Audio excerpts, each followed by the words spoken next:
O'rtoqlar, ushbu videoda eng so'nggi yangilanishlar bo'yicha kartadan kartaga foizsiz, komissiyasiz pul o'tkazishingiz mumkin bo'lgan jamiki barcha bank ilovalarini birgina video orqali sanab ketaman. Shuning uchun videoni yo'qotib qo'ymaslik uchun saqlab qo'ying hamda yaqinlaringizga ham yuborib qo'yish esdan chiqmasin.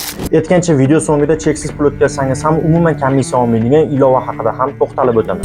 Sellopay, Mavrat hamda milliy ilovalar orqali 3 million so'mgacha, Davr bankning Davr Mobile ilovasi orqali esa 3,5 million so'mgacha bo'lgan pulingizni kartadan kartaga foizsiz o'tkazsangiz bo'ladi.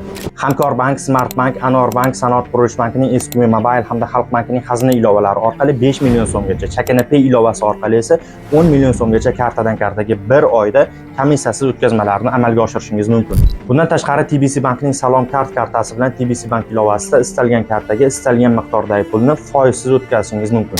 Ikilik ilovasida ham Mening oilam bo'limi orqali oila a'zolaringizga istalgancha pulni foizsiz o'tkazishingiz mumkin. 3 million so'mdan kam miqdordagi o'tkazmalarni foizsiz amalga oshiruvchi ilovalar haqidagi ma'lumotni video ostidagi opisiyaniyada qoldirdim. Agar videoni foydali deb hisoblasangiz, yaqinlaringizga ham ulashib qo'ying hamda ijtimoiy tarmoqlardagi bank faoliyatlari rivoji uchun like bilan qo'llab qo'yish esdan chiqmasin.